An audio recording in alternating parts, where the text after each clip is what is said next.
Hello साथियों, कैसे हो आप सभी। मैं हरवेंद्र एक बार फिर से आप सभी साथियों का अपने परिवार हर क्लासेस 24 में आपका स्वागत करता हूं। आज बात करेंगे आपके यूपीएसआई के लिए संविधान के बहुत ही महत्वपूर्ण प्रश्न।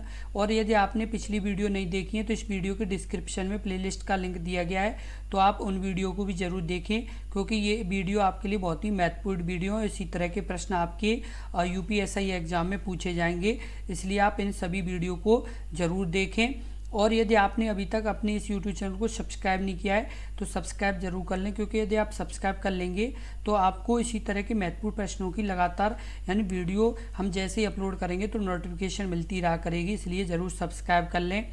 अब जैसे बात कर लेते हैं, पहला प्रश्न, सर्वोच्च न्यायालय के न्यायाधीशों के वेतन और पेंशन को निर्धारित करने की शक्ति निम्नलिखित में से किसके पास है। ऑप्शन ए भारत के राष्ट्रपति, ऑप्शन बी केंद्रीय मंत्री वित्त मंत्री, ऑप्शन सी प्रधानमंत्री कार्यालय, ऑप्शन डी भारतीय संसद। इस प्रश्न का उत्तर बताएं।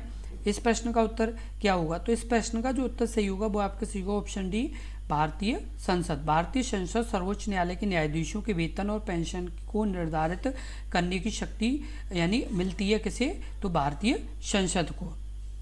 और आपको बता दें कि जो ये संसद है, संसद ही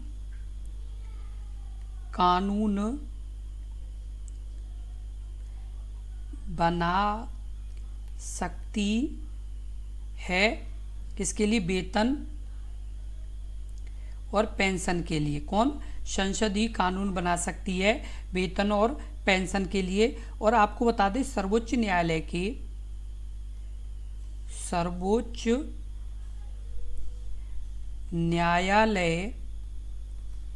के न्यायाधीशों के वेतन एवं पेंशन, न्यायाधीशों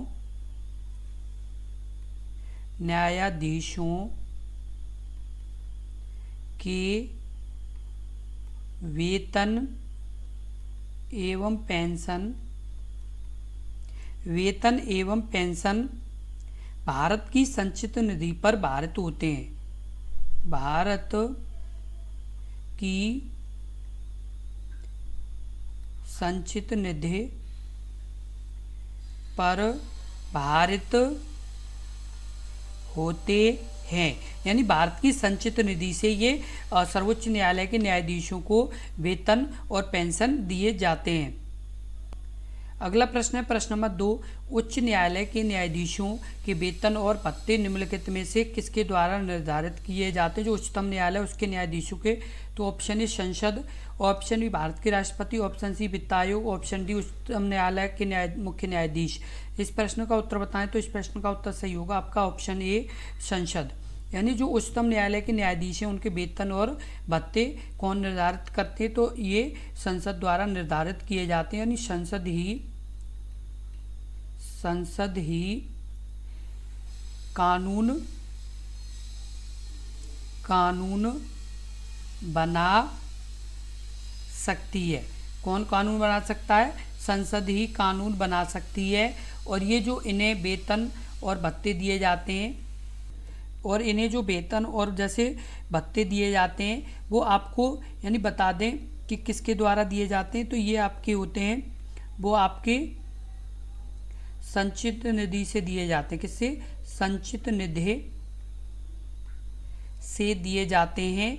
और आपका 125वां अनुच्छेद है, कौन सा? 125वां जो अनुच्छेद है उसके द्वारा संसद ही कानून बना सकती है। और आपके यानी ये किससे दिया जाता है वेतन और पेंशन? तो आपके यानी वेतन और भत्ता तो ये संचित निधि से दिया जाता है।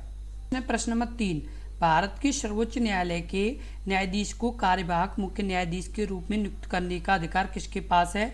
ऑप्शन ए भारत के प्रधानमंत्री, ऑप्शन बी भारत के राष्ट्रपति, ऑप्शन सी भारत के सर्वोच्च न्यायालय के मुख्य न्यायाधीश, ऑप्शन डी भारत के उपराष्ट्रपति। इस प्रश्न का उत्तर क्या होगा? तो उस प्रश्न का जो उत्तर सही होगा वो आपका सही होगा ऑप्शन बी भारत के राष्ट्रपति। भारत के सर्वोच्च न्यायालय के न्यायाधीश को कार्यवाहक मुख्य न्यायाधीश के रूप में कौन नियुक्त कर सकता है? तो भारत के राष्ट्रपति कर सकते हैं। तो ये अनुच्छेद 126 के अनुसार सर्वोच्च न्यायालय के कार्यवाहक न्यायाधीश की नियुक्ति राष्ट्रपति द्वारा की जाती है। किसकी? अनुच्छेद 126 के अनुसार जो कार्यवाहक न्यायाधीश की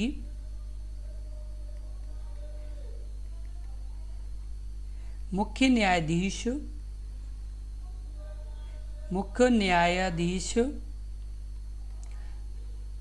के रूप में राष्ट्रपति द्वारा नियुक्ति की जाती है। कब किया जाता है?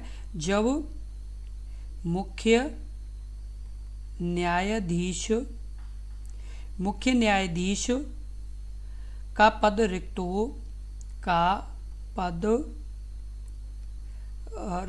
हो या वह अपने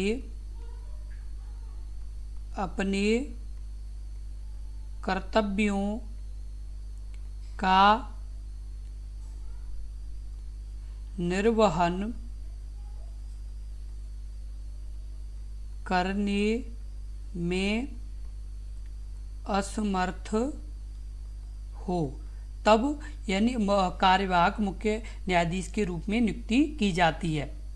अगला प्रश्न है प्रश्न नंबर आपका 4।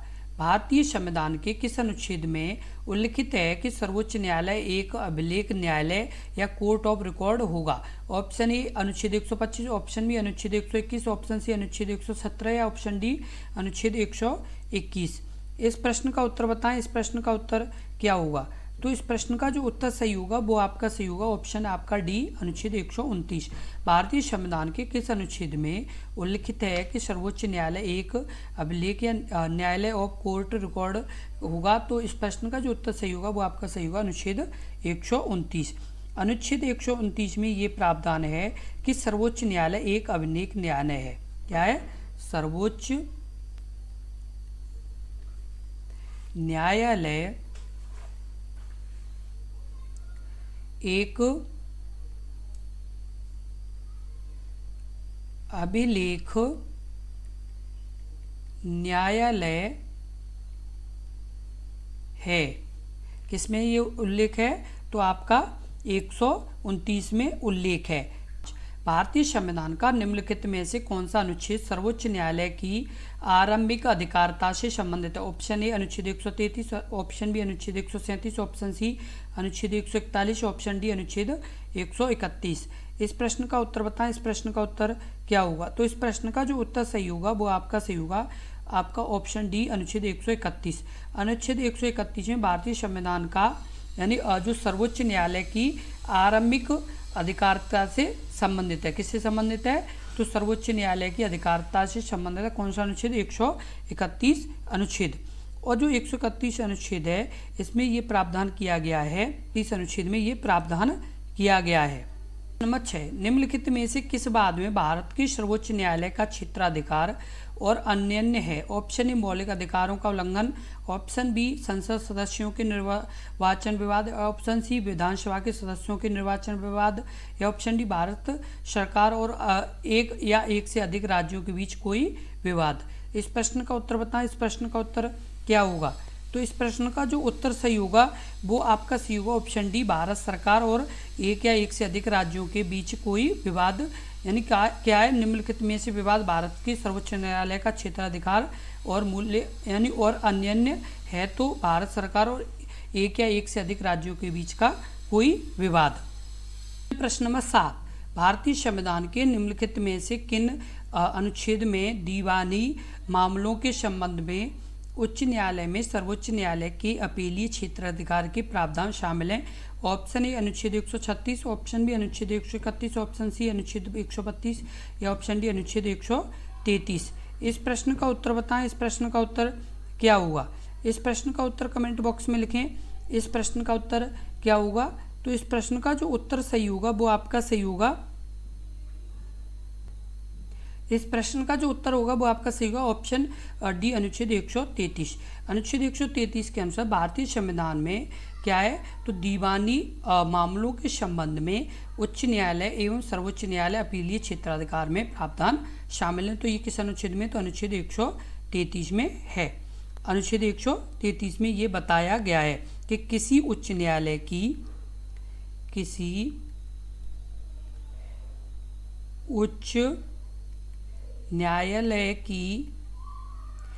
उच्च न्यायालय की सिविल कार्रवाई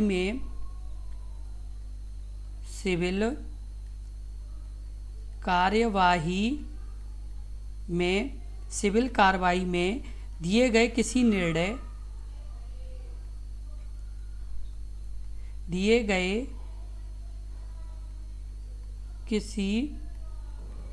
निर्णय डिक्री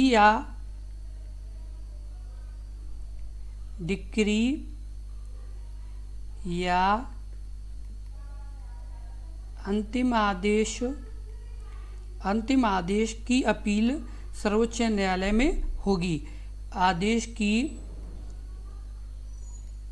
अपील सर्वोच्च न्यायालय में होगी। ये किस में बताया गया? तो 133 अनुच्छेद में बताया गया है। अगला प्रश्न है प्रश्न नंबर 8। भारतीय संविधान के निम्नलिखित अनुच्छेद में से कौन सा अनुच्छेद आपराधिक मामलों में उच्चतम न्यायालय की अपीलीय अधिकारिता के लिए प्रावधान शामिल है? तो ऑप्शन ए अनुच्छेद 226, ऑप्शन बी अनुच्छेद 143, ऑप्शन सी अनुच्छेद 252 या ऑप्शन डी अनुच्छेद 134। इस प्रश्न का उत्तर बताएं। इस प्रश्न का उत्तर क्या होगा? तो इस प्रश्न का जो उत्तर सही होगा वो आपका सही होगा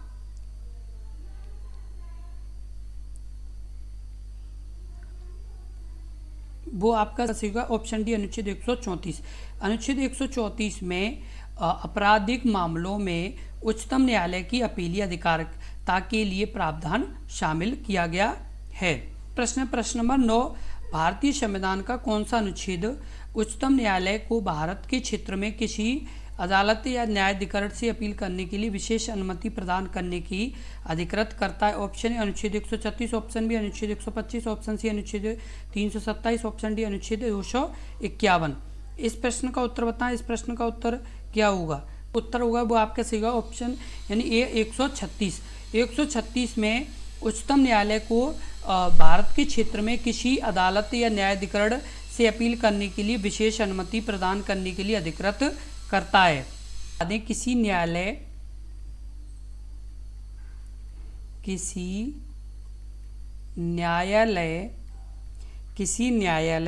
या अधिकरण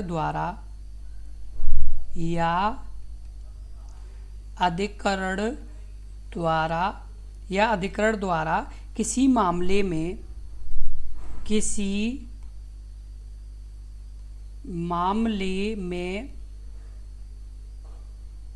पारित निर्णय या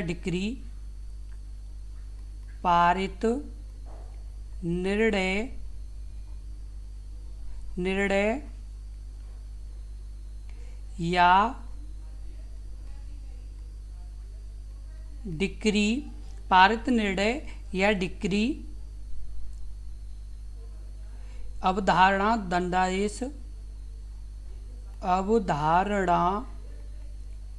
या दंडादेश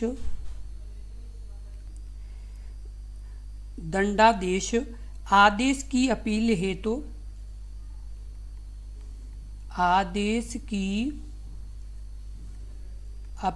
हेतु विशेष इजाजत दे सकेगा। अपील हेतु विशेष इजाजत दे सकेगा। तो ये किस में बताया गया? तो 136 में बताया गया है। अगला प्रश्न है प्रश्न नंबर 10।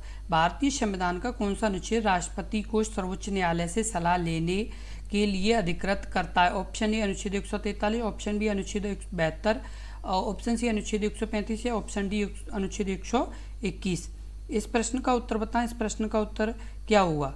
इस प्रश्न का उत्तर कमेंट बॉक्स में लिखें। इस प्रश्न का उत्तर क्या होगा? तो इस प्रश्न का जो उत्तर सही होगा वो आपका सही होगा अनुच्छेद 143। ये किस तरह का प्रश्न है? इम्पोर्टेंट प्रश्न है। अनुच्छेद 143 के तहत राष्ट्रपति को सर्वोच्च न्यायालय से सलाह लेने के लिए अधिकृत करता है, तो कौन सा अनुच्छेद है? 143 है। और इसमें बताया गया है कि जो आपका ये अनुच्छेद 143 है, ये उच्चतम न्यायालय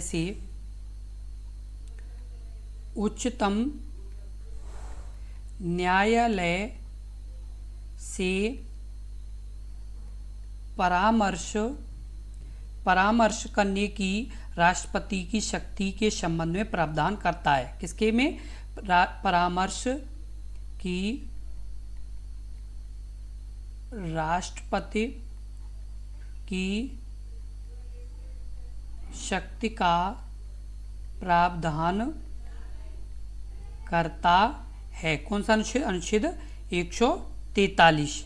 इसमें ये बताया गया है कि अब जो उच्चतम न्यायालय से राष्ट्रपति क्या कर सकता है, यानी परामर्श ले सकता है। वो भी कब? जैसे विधि या तथ्य कोई ऐसा प्रश्न उत्पन्न हुआ हो, यानी विधि